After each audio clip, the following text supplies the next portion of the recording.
minutes. Had an interesting topic pop up, but we're gonna open it up with this morning here. Let me let this run for a few minutes here, and then we'll jump right into it. One of these mornings, it won't be long. You'll look for me, and I'll be gone. No, I'm going to a place I'll have nothing to do but just walk around heaven all day.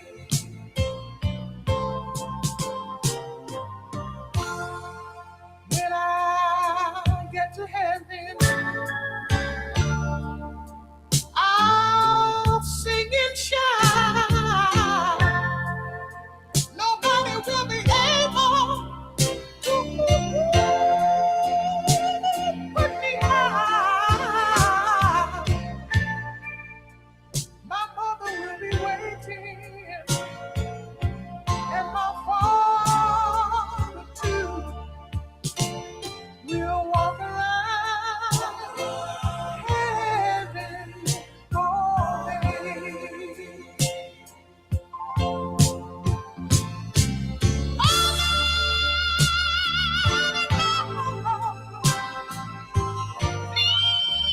Just hear me pray. Right now. You know, y'all deal with that different. Some can morning get over and just overnight, and it takes some years to get over. But in the end, you never get over losing a parent. Never get over it. As we say, we just adjust to it.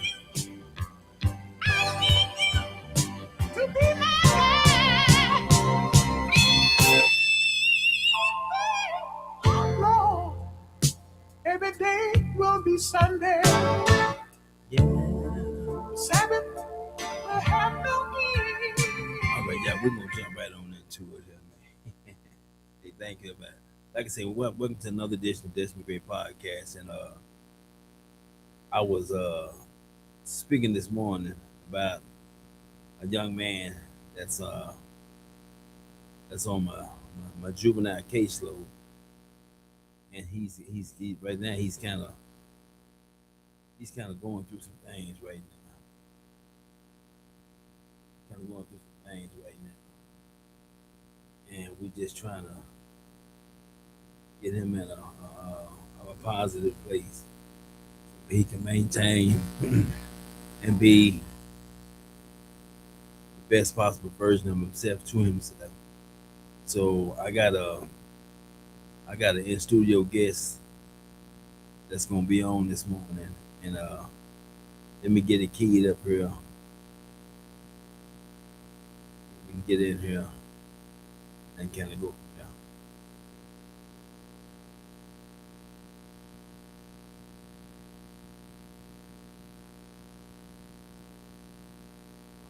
Okay, bear with me 1 minute. I'm gonna go live in the studio here. So let me get you keyed up here. Can you hear me? Yeah. Okay, I can hear you too here. Okay.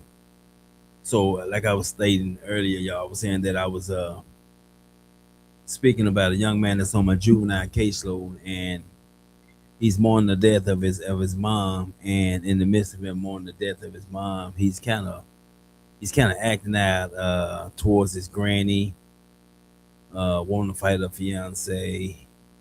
He was trying to hurt himself last week. I won't disclose how he's trying to hurt himself, but CPS then got involved, and my guest here, we're just gonna kind of talk about it this morning.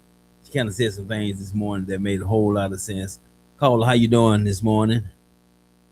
I'm good. How are you? I'm great. On this Saturday. Oh man, it's early and I'm up trying to chase these kids this morning. And, you know, I kind of got frustrated because nobody's answering the phone or nobody's, doing what they're supposed to be doing. So, I got to understand that it's Saturday morning and ain't no telling what they did overnight. And me with the surprise attack, this morning, calling them, waking them up early this morning, or trying to get them up this morning. It's just not working in my favor. So I'm kind of paying the price this morning, but it kind of had me frustrated. But like I was stating, one kid that I haven't reached out to him because, like I say, the magnitude of everything that he's going through with trying to hurt himself and lashing out at his grandma, and just I think I'm not going to officially say this is the cause, but I think that he's still dealing with the death of his mom, and even though it happened a few years ago, and we all know that sometimes people mourn differently, and especially Right. as a young man. So I want to ask you to just kind of give me your take on the mourning process. Is it fair to say that you can put a time limit on mourning the loss of a parent or a loss of siblings or anybody, just loss of death, period? What does it look like for you? Well, thank you for having me, first of all. I would like to say that people want to put a time restraint on grieving. You can't do that because everybody grieves in their own way, and everybody has a time limit when they, I mean, it's just, how can I put it? You can't put a time limit on grief Right. because everybody handles it differently. Um, I may grieve and I may get over it. It depends on the relationship that you had with that parent. Yeah. That makes a difference because some people, and I've heard people say that they don't, oh, I'm over my mom or I'm over my dad or I'm over this or whatever because of the relationship and the dynamics of their relationship that they had when their parent was living. Right. So you can't you can't put a time limit on it. And Yeah. from my personal experience, I lost my mom when I was 42.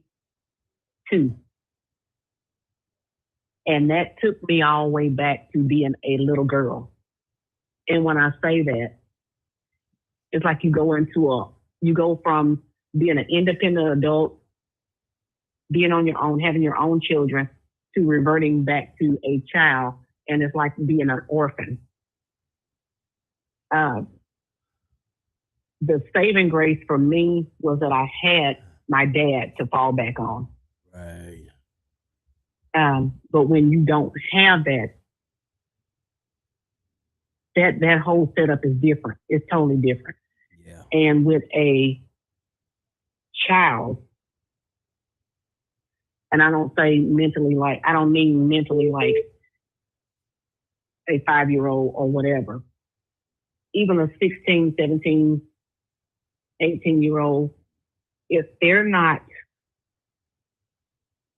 mentally equipped to handle that, and they're not, I don't care how strong you think you are, they're not there Yeah. to handle and to how to navigate through life, um, of losing a parent. A teenager transitioning into adulthood, that's a big step. That's a major milestone in itself. And then to try to have to navigate into that and transition into that without a parent, that's extremely difficult. Yeah. And in the field that you're in, a safe space has to be created for that person, for them to be able to feel comfortable and become vulnerable and to be able to talk about it and discuss it. At this point in someone's life at a young age, they're not trying to hear that, oh, well, you need to get over this, you need to get over that. And that's the one thing that I used to per se hate people saying, oh, well, it's time for you to get over that. That's been a year, it's been 2 years, it's been 5 years, whatever the case may be. You cannot tell, another person cannot tell somebody that they need to get over something, especially that traumatic. Right. So what I learned to do, and I stopped telling people because that's a common thing for people to say, oh, well, they're in a much better place. When somebody is going through something, they lost a mother, a father, or a close relative or a loved one or whatever, the last thing they want to hear is that that person is in a better place. We know that because if they were suffering here, yes, they're no longer suffering. But mentally, nobody wants to hear that. Let me ask this question here.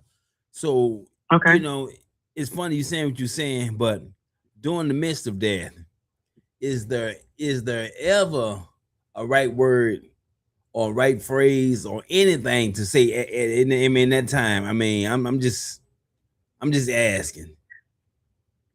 For me, it wasn't. Okay. And I know for a lot of people it's not, but when someone else is on the outside looking in and they're not actually directly affected by that, people think that's a safe thing to say. Oh, well, they're in a much better place. Blah blah blah. No, no. There is no words that you can say to a person, and a lot of times, silence is the best thing you can give someone that's grieving. But your presence speaks volumes Yeah.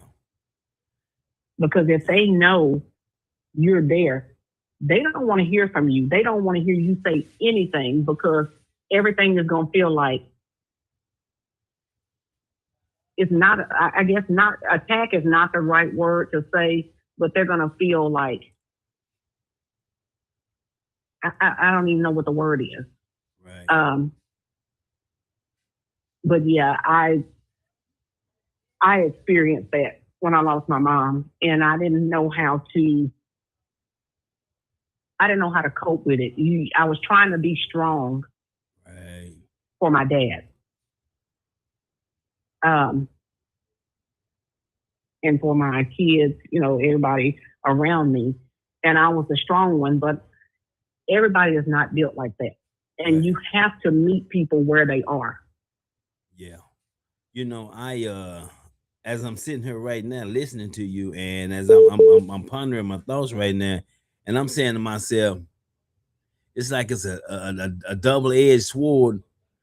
Me, my personal opinion, I think death and mourning is super tough on a grandparent because, especially with a grandmother, she's having to deal with the loss of either her son or her daughter. And then if you got grandkids involved, you mourning because of what the kids are going through. If they're young kids, the kids are suffering, grandma is suffering. But at the end of the day, grandma has to put on that cape that she has always worn because grandmothers are super tough. Right, Grandmothers take on a whole lot, and nobody see grandma late at night fathering the thought of losing her husband just years ago. Now she done lost a son or a daughter, and now she's wondering, pondering the thought of how she's gonna take care of these grandkids, who's gonna help her with these grandkids. And then when you get some ungrateful grandkids, don't appreciate what grandma is doing or what grandma has done. Grandma done raised her kids. Now she having to do it all over again because she done lost one of her siblings. And she don't right, want to just see the kids go to the system, man. But the kids this day and time, they so unappreciative, man. And I think as advocates, which through my advocacy, that we got to figure out a way to help these grandparents navigate through the system, man, of becoming a parent all over again. right. Because the ultimate And goal, and go ahead. and raising children and kids now the way she raised her children is totally different. Right. And if you don't have that, you don't have the resources and the tools, and you don't know how to approach a child now, Right. that right there is that's additional stress on a grandparent. Yeah. Because they, I mean, it's two eras, different eras. Way she was raised, her parents raised her, and way she raised her children, and now trying to raise a grandchild or grandchildren. All those are three different dynamics. Right. And like you said, not only does that child need counseling or some type of redirection, that grandparent also needs some type of redirection or restructure Mhm. in order to parent this grandchild or these grandchildren. Right. And it's look, it's So not. it's not just that child needing therapy and coping mechanisms. That grandparent also needs that. So it's a whole process because that's a family unit. Right. And if one person is weak in that chain, the whole chain is gonna be weak. Absolutely. Absolutely. And then it's it's not a manual on how to deal with death. And No, if it was just that simple, then hey, uh, we'd be in a better position to deal with it. But it's not. And I don't know. We just gotta pray and hope that everything gets better and that things just continue to grow and things continue to manifest in a position that that we've been put in this day and time. So yeah, that's that. I was gonna ask you a question. I just had a brain loss in my phone. Keep trying to go up. People trying to call. I know it ain't nobody trying to call into the show. By the way, if you listen to the broadcast this morning, feel free to call in, tap in, and come on, be a part of the conversation. If you're dealing with loss, what your morning process looks like, or you can leave a comment in the comment section if you don't feel like calling in to the show. Which you can call in at 214-254-0221. That's 214-254-0221. I was told that when I be giving that number out, I be going too fast, so I try to slow down just then. So to those that say I'm going too fast, 214-254-0221. And like I say, leave a comment and let us know, if you've been dealing with the loss of someone and you ain't quite got over it yet, and it's just day to day. But at the end of the day, like you said earlier, you don't get over it, you just adjust. right, right. And Yeah. that's the hardest thing for people. And like I didn't realize this until I lost my parents. Um, it was unfortunate the way my mom passed because, um, and I'm okay to share this information just briefly. Okay. But my mom was murdered. Oh, Um, wow. she was on dialysis and she was actually murdered by a nurse. Um, and several other patients were. So that alone, you processing that, the loss of someone and then how they passed away. I mean, it works on your mental psyche. It really does. Wait a minute. And a lot of, If I'm gonna cut you, go ahead. if you don't mind, if you don't mind, you said your mom, she was murdered, Mm-hmm. and no, I ain't gonna ask you to do that. I was gonna ask you, can you kind of explain? But that's okay. That's okay. I don't want to bring up no memories, and you know, yeah. Yeah, Uh, yeah. It was, mm, I can talk about it now, but it was hard for me to talk about it before. Not that I was, it was the fact that I had to process it. yeah, Um, and mainly what I wanted to know, and I told my dad before he passed away, and I said, I just want to sit down and have a conversation with that person. He said, why would you want to have a conversation with somebody that did this to your mom? I say, to understand. I said, I'm not trying to understand why she did or justify why she did it because there's no justification in it. I say, but to sometimes you have to get in a psyche of someone like that and figure out why. I mean, it's a lot of questions that people that have been placed in this same seat that I'm in want answers to. And a lot of times they don't get those answers. Right. So, and you have to be okay with not getting an answer. I said, but I'm just that type of person. I need to know what were you thinking? Why would you take the life of my mother and other patients and they have done absolutely nothing to you? They're just coming to get treatment and get help. And I never got the opportunity to speak with her, but through the system and through the trial and everything, that question was asked because I went and talked to the prosecutor and I was like, okay, I need to know. You asked this question. And they asked that question. So indirectly, by me not speaking with her, I was able to get my answer. And she said they were going to die anyway. Wow. You are not the judge, the jury, or the executor. You're not God. You don't get to make that decision.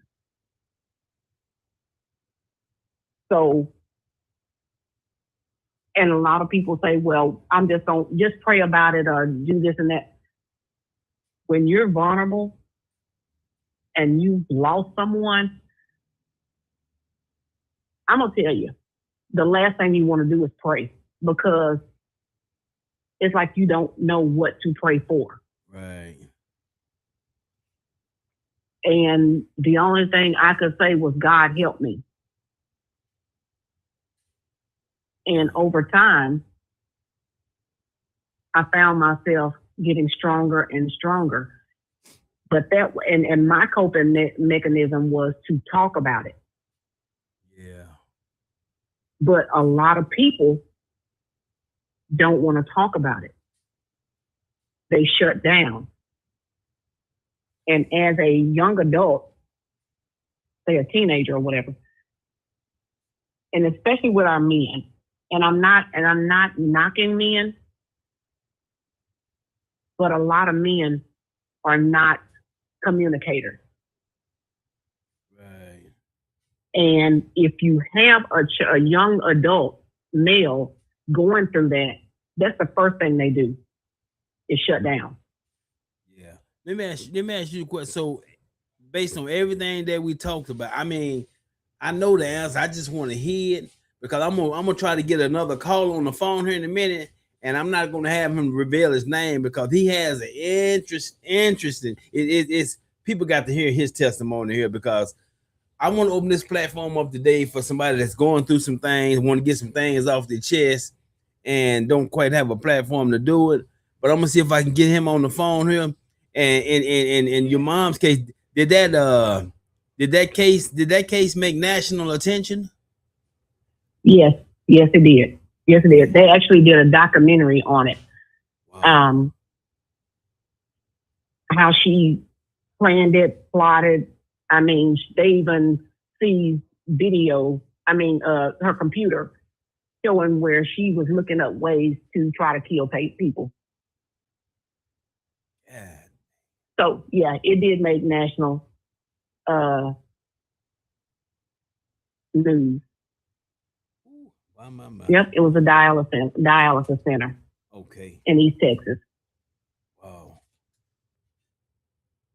Okay. So yeah, yeah, Caller. Don't go nowhere. Let me see if I can get this other call on here. Don't go nowhere. Hold on 1 second. okay.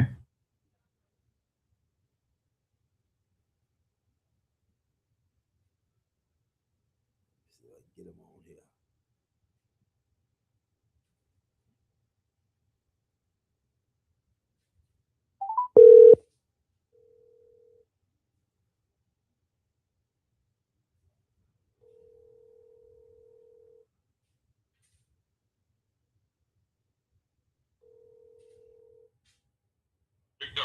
Mr. Caller, how you doing now?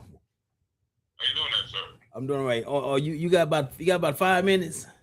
I do, sir. So I'm live on the podcast this morning, and I got a caller on here, and I'm gonna click you in a minute. I'm not gonna reveal the name, but we're talking about the mourning of death, and sometimes what mourning looks like, and then we talking about mental health. The way that can affect you sometimes. And like I said, I won't call your name, but if you'll be careful, I'm gonna have the caller to recap. Let me get you in there. Hold on a second there. I'm gonna have a recap so you'll understand what we're going through and what she said. And then if you don't mind, if you'll kind of let our audience know about your upbringing. Is that okay? That's fine. Okay, caller, you caller one, you still with me? Okay, okay, we're back in the studio now. Caller one, this caller two on here, and he has an interesting deal here, and caller one gonna kind of recap and tell him what we had with your situation there. Check this out. Okay, go ahead. Okay. Well, I experienced the loss of my mom and my dad, but my mom was murdered through by a nurse at a dialysis center. Um, and I'll just kind of tell you without going into all the details. He was injecting bleach into the dialysis patients. Yeah, he was on the news. Yes, yes. And people were dying, and they thought they were just, until they finally investigated and found out that, yeah, that's what it was. He was injecting bleach into the dialysis patients. So I went through all of that and experienced that. And we were talking about grieving and young adults having to transition into adulthood and having to deal with the loss of a mother or a father or someone close to them. And I was explaining that alone, that transition going from a young adult into adulthood, that's a major milestone. Yeah. But then adding to the fact that they don't have that other parent that was close to them, that's extremely hard. That's like a compounding. It's almost like a compound concussion. Yeah. Yeah, and they don't know how to navigate through life. And that's what I was telling offline. I was telling Kelvin. Our parents teach us everything about life. They teach us how to, be responsible, tie our shoes, ride bikes, different things like that. But the one thing that they don't teach us is how to live life without them after they're gone. That's right. And we have to create, those that have gone through this, have to create a safe space for the young adults or anybody transitioning. Because like I explained earlier, I was 42 when I lost my mom.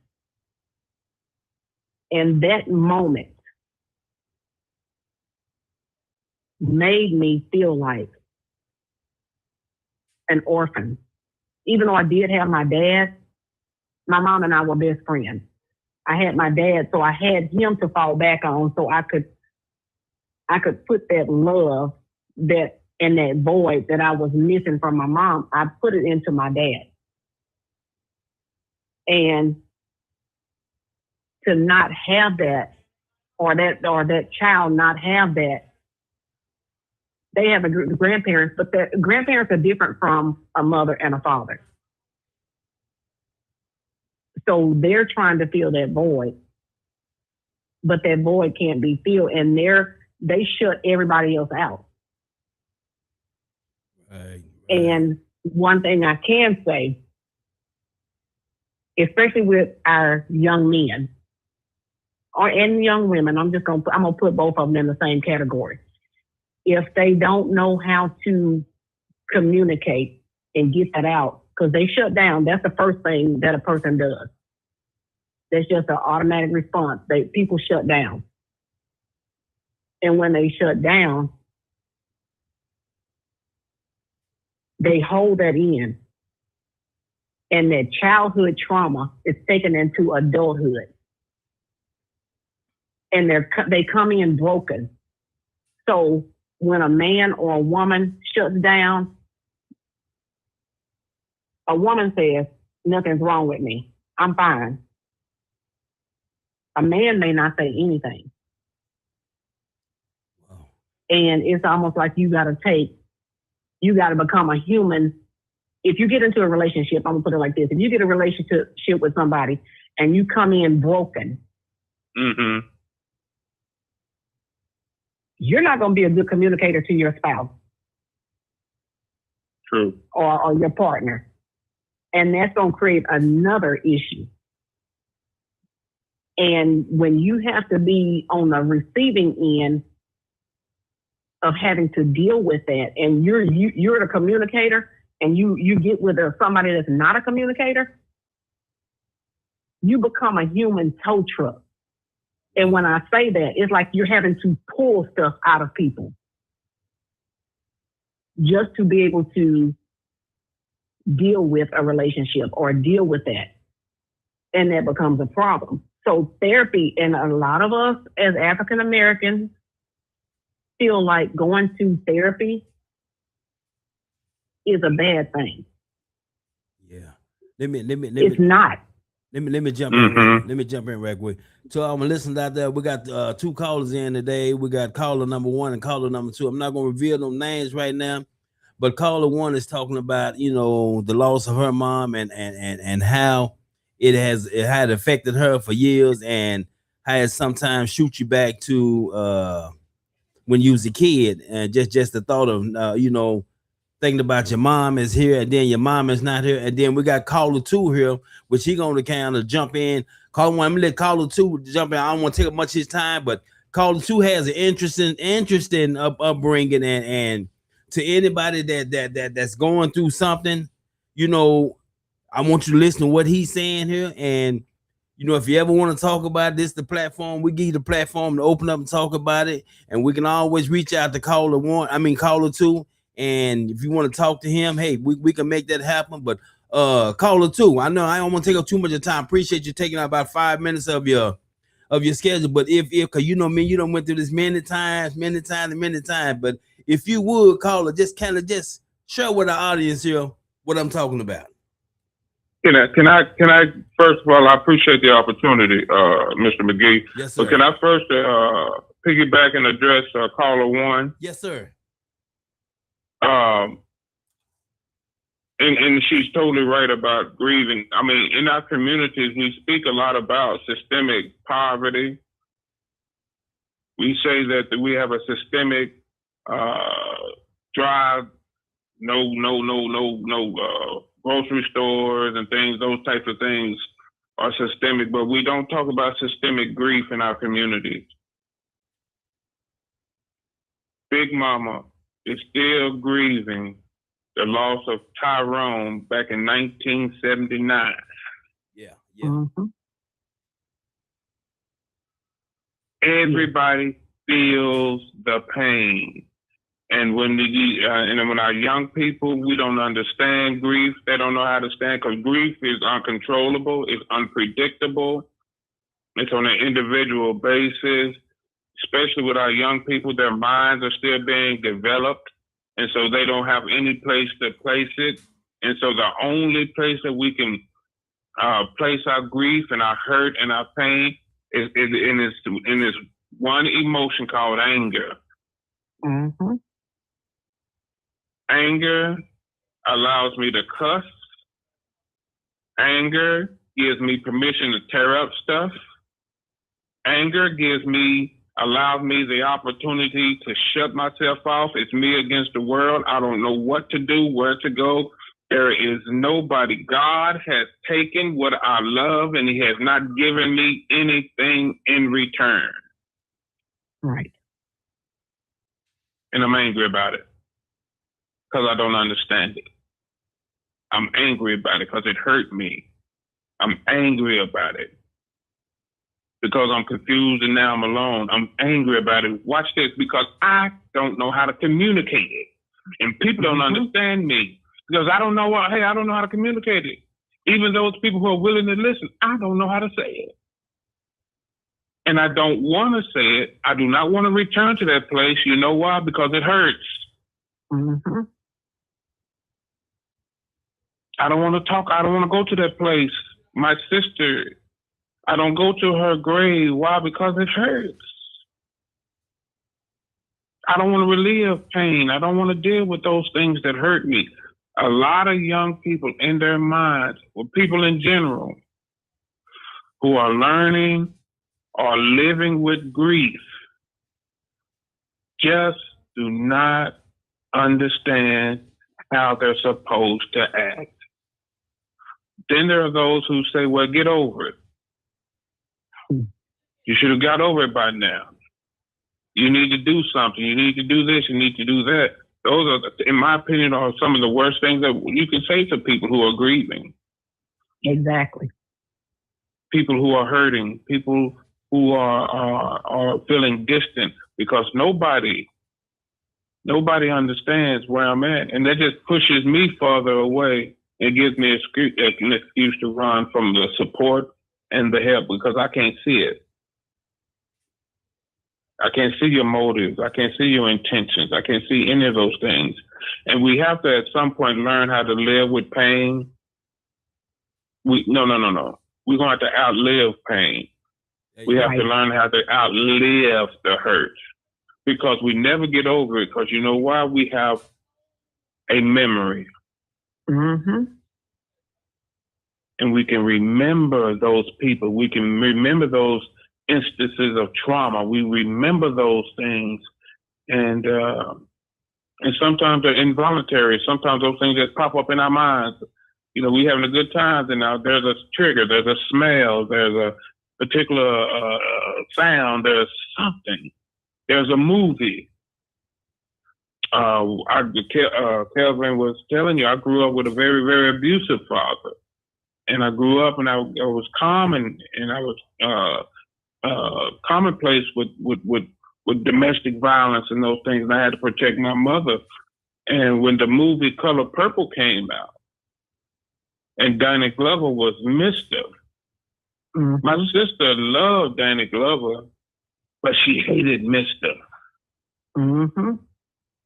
And she associated Mr. with Danny Glover, and for the rest of her life, she hated Danny Glover. Wouldn't support him, wouldn't look at him, wouldn't watch any of his movies, wouldn't do anything because of the trauma that she kept replaying over and over in her mind. The trigger. Right. And so we have to we have to learn how to make ourselves safe first. It's the order of first. We have to prioritize and make the main thing first. Whatever that is in anybody's life, we have to make that first. Church folks will say we make God first. Someone else may say of a different religion or whatever, may say they make Allah or whoever first. Whatever it is in your life, because I'm not here to judge anybody. You declare a thing, and you declare whatever that is, priority in your life is first. Sometimes, sister, it has to be me. Exactly. And once I declare that thing first in my life, the best that anything else could be in my life is second. That makes sense? Yes. Exactly. So I put that thing that is in my life that I need, I place it in second. Then the next best thing, anything can be in my life, is third place. If you playing baseball and you hit the home run, you don't run the third base first. Mm-mm. You have to run the first base. Mm-hmm. Then you run the second base in order to get the home run. If you do it out of order, you get out. Exactly. So we have to declare what's first in our lives and what's priority, and work on that. And the systemic grief. The systemic grief triggers us and it holds us hostage. Systemic grief and hurt and pain paralyzes us. And if it paralyzes enough of us, it has then paralyzed an entire community. The whole community, exactly. Right. And that's where we are right now. Yeah. Those things are systemic. And when I'm little, I grow up in it. Mm-hmm. I don't understand how, while I'm hearing everybody crying behind Uncle Charles, I'm 4 or 5 years old, but I feel the grief. And then watch this. And a lot of times the grief is taken out on me. And it sounds like this. Rinse it out. Everybody holler at me every time I do something. Yeah. And I feel as though, go ahead. And I say projecting that negativity and that hurt on other people because you don't know how to cope with it. So your non-coping mechanisms are trickling down. It's like a generational curse. It's being passed down because that's all they know. So you have to. That's why I say you have to get therapy. That people say therapy is bad. Therapy is good because therapy will keep you from crashing out. Yeah. You said projecting on others. We project on others who cannot defend themselves at that moment. Exactly. And what's in them when they're at 5 is going to grow in them. We don't understand that. How I feel about you at 5 is going to go. By the time I'm 12, my dislike for you, it's really deep, man. By the time I'm 15, man, look at it. You can't say nothing to me. Because I remember how you treated me when I was 5, but I thought you were just being mean, but the person that mistreated me was just hurt. Yeah. Trying to make it. And I have this thing that when I talk with people, I always tell people, make sure that you breathe. And I'm saying this to you now, caller number 1. Keep breathing. Because if you keep breathing, Monday will turn into Tuesday. If you keep breathing, Tuesday will turn into Wednesday. If you keep breathing, Wednesday will turn into Thursday, and so on and so on and so on. And before you know it, you realize that you're making it. When you're making it. Well, I'm just trying to make it. No, you're making it while you're trying to make it. Exactly. Caller number. If that makes sense. Caller 2. Oh yeah, it does make sense. Caller 2. Let me jump in real quick. When you saying breathe and how Monday turned to Tuesday and Tuesday turned to Wednesday. If you don't mind, share with the audience about when you've been told you got X amount of days or X amount of hours to live, and then you turn it into a milestone. On March 4th, 2002, I was diagnosed with acute lymphoblastic leukemia. It's a blood cancer. And I didn't know I was sick. I just had a back pain. It was so severe, I went to get treatment for my back pain, and they told me there's something most definitely wrong with you. Make a long story short, I was given 5 days to live. Oh, wow. They asked me a series of questions. And one of those questions was, do you want us to save your sperm? I said, no. And then the last question they asked me was, who do you want us to release your body to at funeral? We were making arrangements. I was 29 years old. I never smoked. I never drank. I played football. I hadn't too long. I came back from playing football in Europe and Spain and all of these different things. And I was healthy and could do what I wanted to do. But all of a sudden, my life changed that Monday morning. And I had to do one thing. I had a 1-minute conversation with God. Matter of fact, let me back up for a minute. I had laying there and I couldn't believe what I was hearing, and then I was so sick. The people started sounding like that teacher on Charlie Brown. And I'm looking around, so, oh man. And I said this to myself. I said, man, dying is easy. Living is what must be hard. Then a song popped up in my mind that I hadn't heard since I was in college, out of the blue. And it was Scarface and the Ghetto Boys. It takes a minute to pray and a second to die. And I'm laying on my right side in a fetal position. And they're doing this bone marrow, whatever they call it, trying to get into my bone marrow. Yeah. And I was looking at this clock, and I said, oh God, I need a minute. And the clock just started ticking. And I had a 1 minute conversation with God. I told him, hey man, I'm scared. I don't like this. Man, whatever, if it's my attention you want, you got it, man. But this is scary, da da da da da da da da da. I said, God, they gave me 5 days to live, and they told me they're gonna do this, bombard me with lethal doses of chemo. It said because if whatever I got, it's the only thing they could try to do to save me, and they're not sure that's gonna help, and it's irreversible. They said my hair was gonna immediately fall out. I said, God, if you hear me, I don't want to lose my hair. And I looked back up at that clock and in her hand, poof, 1 minute exactly. I need a sign. I told God I need a sign. I'm scared. And within those, I lived those 5 days. But within those 5 days, they came back and told me, well, you won't live 2 weeks. But in the meantime, my hair began to grow. Now, I asked God, I didn't want to lose it. But my hair and my beard began to grow out like a wild man.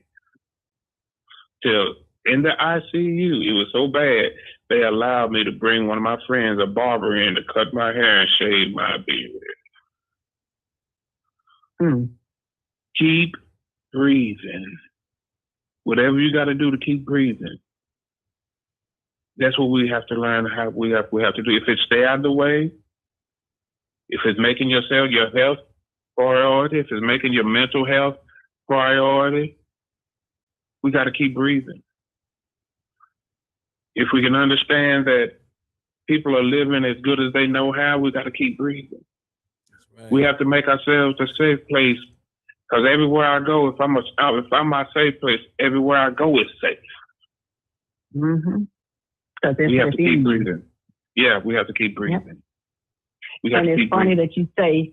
And it's funny that you say keep breathing, because I have a shirt and it says just breathe. Right. And I'm like, that statement alone, right, no matter what you're going through. Right. Every day God gives you another opportunity. Right. And you have to take that opportunity. Don't ever take it for granted, because just like you can be breathing today, the next second, that 1 minute, the next second, you could be gone, like you said in your testimony. Let me share this with you real quick. I'm gonna show you how sick I was.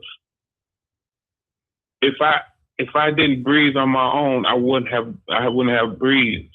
It was like God came and just spoke to me and said, breathe, and my body responded. Breathe. Breathe. Breathe. I'm gonna keep doing it. Breathe. And that's what it is. He was resuscitating you. The whole time. That's all he needed you to do, was come to him and just cry out. A lot of times when we don't know what to say, and that's what I said earlier. When a lot of times when we get in those vulnerable states like that, we don't know what to do. We don't. And it's hard to. A lot of times it's hard to pray, but a lot of times God don't want a long, drawn-out prayer. You don't have to do a paragraph or dissertation and all that. All he wants you to do is say, God, help me. What do I do? If we keep breathing, we have a chance. Mm-hmm. If we keep breathing, we can win. If we keep breathing, we can get better. If we keep breathing, we can survive. And if we keep breathing and we can survive, then we can start living life while we're alive. If you keep breathing, you have a chance and opportunity.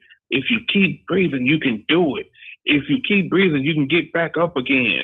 If you keep breathing, you can get the job that you always wanted. If you keep breathing again, you can live depression and all that type of stuff. If you keep breathing, you can live with the hurt and the pain till things get a little better. If you keep breathing, that's the number one thing. Mm-hmm. Even on the nature's survival chart, anything alive has to breathe, then it has to eat, then it has to do all that type of stuff. Sex and reproducing is somewhere on the line, but it's down there somewhere on what we need as people to survive and live.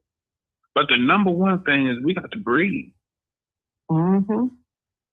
And I wish that I love my people. I love my people, and I wish we all could just take a minute and just breathe and encourage one another to just breathe. And it will be there for one another. I love how black men how we can communicate with one another. It's the look, it's the head nod, it's right on, brother. All of those things, we uplift, we keep each other breathing because you don't know what that means to somebody. You know what position someone may be in mentally or physically, and you coming by and you just, how you doing, speaking, those types of things. We're uplifting each other. And we allow for others to breathe. Because watch this, because in order to uplift others, I got to breathe too. Exactly. Yeah. Mr. McGee? I love it. I love it. That's all right. That's all right. Mr. McGee, I appreciate your opportunity. Hey, man, I appreciate you coming in, man. And as always, you're more than welcome to call in or be a part of any show that we do. Because, you have great conversations all the time. You'll get on one. Call one. Me and him, we talk about a segment called Minute by Minute. It take a minute to do anything. If you do anything after you do whatever it is that you do, just think about it. A minute after you did what you did, or a minute before you do what you do. Everything is minute by minute. It's minute by minute. And then what the Doobie Brothers say, keep holding on. What you holding on for? Minute by minute, I keep holding on. Because watch this, when you really, really look at it, you never know what you're going to get. So that's why when we were little kids, they told us to sow good seeds so we get good stuff back in the next minute of our lives. It's minute by minute. We have to learn to care about each other minute by minute. It has to mean that much to us. And I realize it ain't nobody coming to save us. We want to save ourselves minute by minute. Exactly. One breath at a time. One breath at a time. We save ourselves. All right. Well, say, Mr. Oh, I almost called your name. You can call my name, man. I don't care. Call the number 2. Hey, man, thank you for being a part of the show today. And I just want you to come on and just share, your testimony with these good people out there that's listening today. And again, anybody that's listening to the show and you're going through something, or you may have a similar story to call a 1 or 2, hey, call me and let me know. You can inbox me or leave it in the comment section, and we can get you a one-on-one with caller 1 or 2, and you can discuss it and just, hey, maybe that just clear your heart. But at the end of the day, as Mr. said, breathe. Just breathe. That's all. Just breathe. And this is to all my young people out there. Young people, when you're getting into it with somebody, they always tell you, take a deep breath, take a deep breath. Well, before you get into it with somebody, just breathe. Just be quiet. Don't say nothing. Just breathe. Just breathe for 30 seconds there, and I promise you'll just turn and walk away and go on about your business to live and see another day of freedom or another day of life. So just breathe again. Caller number 2. Hey, man, we're going to get back with you. Caller number 1, I want to thank you for calling in today also. And caller 1, if you want to say anything before we get off real, man, it's almost been an hour. Time flies when you're having fun. Oh, wow. Yes, it does. I just want to say to the young people or to anyone that's listening, all is not lost. You may not know how to navigate through it. And I'm open, like Mr. McGee said, I'm open. If you want to reach out to him to get in contact with me, I'm open and available. Because each person that goes through something. You don't go through stuff for no reason. There's a reason that you're going through it.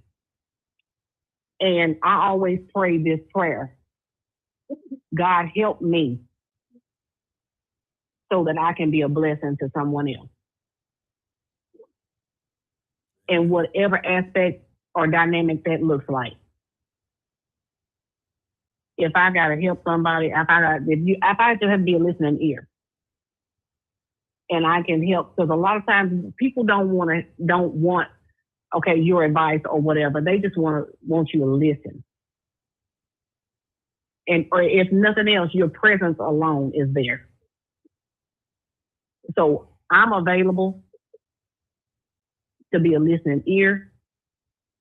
If you want to have a conversation, whatever it is, to vent. And your conversations are safe with me.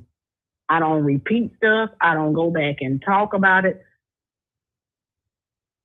I want to be that safe space for people to be able to come and talk about stuff, because we all need somebody.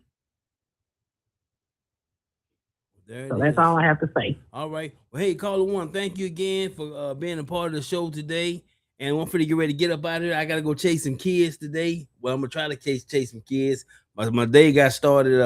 It's a little slow, but I'm finna get on top of it. And caller one, thank you again. Caller two, if you're off there, I don't know if you're off, but if you're listening, I know you'll be listening. Thank you again. And I'm gonna get ready to my closing thought here. And caller one, we'll be in touch, okay?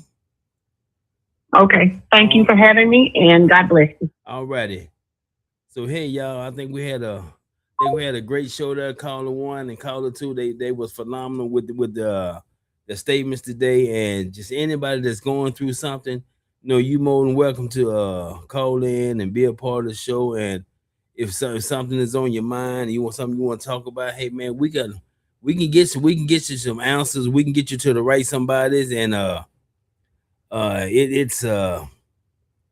it's just great, man. It's just great when you got a platform that you can stand on and try to be a part of something.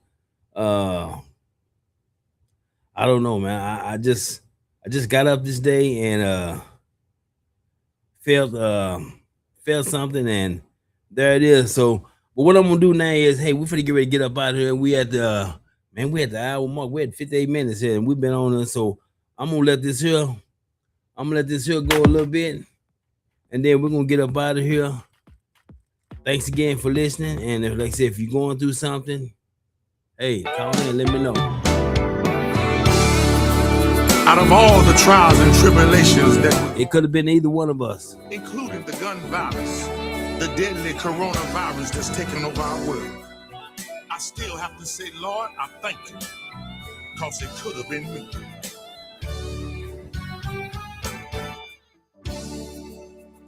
It could have been me in a wheelchair with no feet. Could have been me trying to get across the street. It could have been me living in the streets, y'all.